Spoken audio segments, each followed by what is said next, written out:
Halo bre, balik lagi di channel ini. Kali ini gua akan membahas film Krakatau The Last Day. Film ini menceritakan tentang letusan gunung berapi terbesar sepanjang sejarah pada tahun 1883, tepatnya di Indonesia, yaitu Gunung Krakatau. Gunung tersebut terletak berada di Selat Sunda, yang dimana film ini mengambil berlatar dokumenter berdasarkan kisah nyata bre. Lantas bagaimanakah kisah pada saat itu? Ingat, video ini mengandung spoiler, oke? Gak usah basa-basi, langsung saja ke filmnya. Film dimulai setelah 2 tahun pada letusan gunung tersebut, tepatnya tanggal 26 Agustus tahun 1885. Ada seorang pria kebangsaan Belanda sekaligus ilmuwan ahli geologi yang selamat dari insiden tersebut yang bernama Rogier Verbeek. Ia menjadi salah satu saksi hidup yang menceritakan awal mula kejadian tersebut. Ia selalu merasa sedih ketika mengingat bahwa teman-temannya menjadi korban di kala itu. Tentunya saja hal itu membuatnya sangat trauma, membutuhkan 2 tahun untuk bisa memulihkan keadaannya, sehingga ia mencoba menceritakan kembali masa lalu kelamnya tersebut. Dimulai pada bulan Mei 1883, berlokasi di Ketimbang, Sumatera Selatan. Terdapat seorang kebangsaan Inggris bekerja sebagai pengawas bank koloni Belanda yang bernama Willem Benjerik, beserta istri dan anak-anaknya. Istrinya bernama Joanna. Pada saat itu, si Joanna meminta agar mereka semua pindah ke Batavia secepatnya kepada suaminya, dikarenakan akhir-akhir ini sudah beberapa kali terjadinya gempa. Hal itulah yang membuatnya khawatir akan keselamatan mereka semua. Namun akan tetapi si Willem enggan tuh pindah ke Batavia. Alasannya ia sedang merintis bisnis di daerah tersebut yang tidak bisa ditinggalkan begitu saja. Bahkan juga mempunyai juru tulis bernama Tokaya. Ia adalah orang pribumi asli Indonesia. Bahkan juga sudah mempunyai istri dan anak dari orang Belanda. Sehingga di posisi tersebut membuat ia seringkali dikucilkan oleh warga lokal dengan sebutan kulit putih atau bangsa putih, karena di tahun tersebut dicap sebagai pronya orang Belanda di kala itu. Karena waktu dan tepatnya berlatar belakang Indonesia masih dijajah Belanda. Lalu si Roger di tahun tersebut sempat bertemu keluarga Schutz. Mereka ini tentunya adalah orang Belanda yang tinggal dan bekerja di mercusuar dekat Gunung Krakatau. Saat itu mereka seperti biasalah pada umumnya bercanda, ketawa, dan mengobrol. Lalu tepat pada tanggal 20 Mei gunung tersebut mulai munculkan tanda-tanda keluarnya asap sangat tebal. Namun hal itu tidak dihiraukan oleh orang-orang. Mereka hanya menganggap pemandangan tersebut hanyalah biasa-biasa saja. Lantas pada tanggal 27 Mei 1883 ada sebuah kapal uap London membawa penumpang ke pulau gunung tersebut untuk sekedar piknik.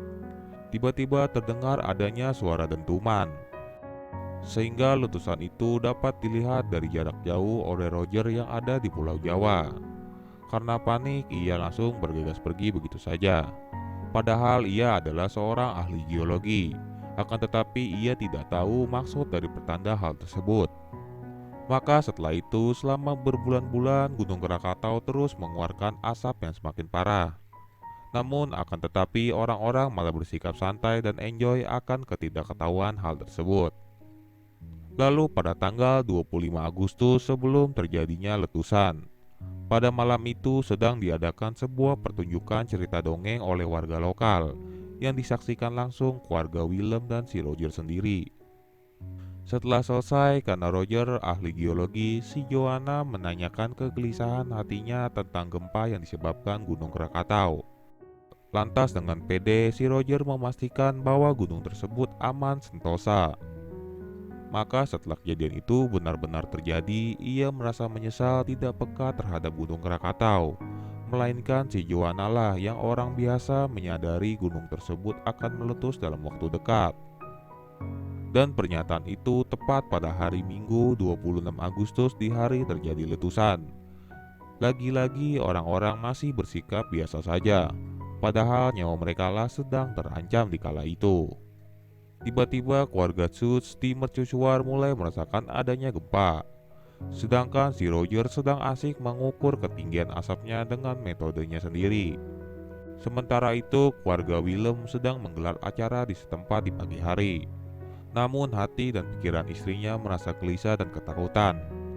Lantas tiba-tiba letusan besar terjadi. Sontak saja membuat orang-orang langsung berlari berhamburan. Namun si Willem ini benar-benar keras kepala.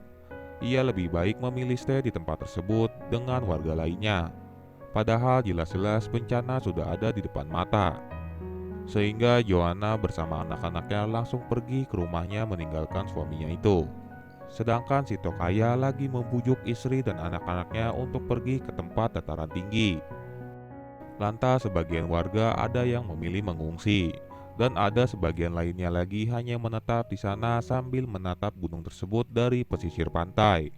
Tiba-tiba air laut surut secara drastis. Anehnya bukan lari, orang-orang tersebut hanya pelangap-pelongo melihatnya saja, termasuk si Willem dan si Tokaya ini. Lantas dengan cepat tsunami datang langsung menyapu semuanya yang ada di sana, sehingga orang-orang langsung berhamburan menyelamatkan dirinya masing-masing. Sedangkan Joanna meminta anak-anaknya bersembunyi di lantai atas di lemari pakaian. Sementara itu, Willem dan Tokaya telah berhasil selamat berkat mengikat tubuh mereka di pohon. Bahkan Joanna serta anak-anaknya juga berhasil selamat. Maka daerah Ketimbang di saat itu telah porak-poranda atas tsunami tersebut yang telah menewaskan ribuan orang lainnya. Untungnya di saat itu si Roger berada di Pulau Jawa. Ternyata usut punya usut, Roger baru mengetahui profil dari gunung tersebut. Ia telah bertindak bodoh mengatakan pada saat itu daerah Ketimbang aman sentosa. Sementara itu, keluarga Willem dan Tokaya langsung bergegas pergi ke dataran tinggi bersama warga lainnya yang selamat. Mereka berjalan berkilo-kilometer berjuang ke lokasi perbukitan tersebut. Lalu di saat setelah beristirahat sejenak, Willem sempat mengucapkan terima kasih kepada Tokaya yang telah menyelamatkan hidupnya.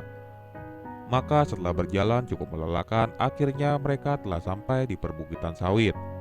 Namun akan tetapi di sana keluarga Willem mendapatkan sambutan kurang baik oleh warga lokal. Pada tanggal 27 Agustus di hari itu langit sangatlah gelap gulita. Bahkan tidak bisa melihat pantulan sinar matahari, yang disebabkan abu vulkanik letusan Gunung Krakatau terus meningkat. Bahkan juga sempat terdengar adanya suara letusan yang amat besar lagi, hingga menimbulkan adanya aktivitas gempa yang terjadi sampai ke Pulau Jawa. Maka setelah Roger merasakan hal itu, ia langsung bergegas pergi ke mercusuar sebelum terlambat. Bahkan suara letusan tersebut terdengar sampai ke Australia yang jaraknya 4.800 km, serta menimbulkan gelombang tsunami yang amat besar dalam sekejap. Maka kapten kapal uap London beserta krunya hanya pasrah melihat gelombang tsunami besar 40 meter mengarahnya. Dengan berserah diri kepada Tuhan, mereka semua berhasil selamat melewati tsunami tersebut. Sementara di sisi lain, gelombang tsunami datang mengarah ke keluarga Schultz yang berada di mercusuar. Sehingga dengan cepat gelombang tersebut menghantam mercusuar hingga hancur berantakan tak tersisa. Namun istrinya berhasil selamat, karena ia beruntung tidak ada di mercusuar tersebut. Sementara suami dan anaknya menjadi korban di sana. Bahkan dalam waktu yang bersamaan, kumpulan dari abu, gas, dan batu dari gunung tersebut menyebar di sepanjang laut Pulau Sumatera Selatan dengan panas 500 derajat Celcius. Hingga asap panas tersebut sampai ke tempat pengungsian perbukitan sawit dengan cepat. Maka keluarga Willem dan Tokaya langsung sigap bersembunyi di dalam rumah. Sementara itu, warga lokal berlari berhamburan di luar rumah tanpa persembunyian. Namun keluarga Willem dan Tokaya berhasil selamat dalam insiden tersebut, walaupun mereka mengalami luka bakar di sekujur tubuhnya yang cukup parah. Namun akan tetapi bayi dan asisten rumah tangganya tidak selamat karena tadi mereka sempat berada di luar. Dari 3.000 orang di lokasi tersebut, 1.000-nya menjadi korban dalam insiden. Sementara itu Roger datang terlambat ke lokasi keluarga Schultz, sehingga ia hanya bisa mengucapkan bela sungkawanya atas kehilangan suami dan anaknya tersebut. Sedangkan kapten kapal uap London tadi mendapatkan penghargaan dari penguasa Belanda atas keberaniannya serta menyelamatkan rakyatnya di kala itu. Berdasarkan data, letusan tersebut menghancurkan 165 desa di pantai, serta menewaskan lebih dari 36.000 jiwa.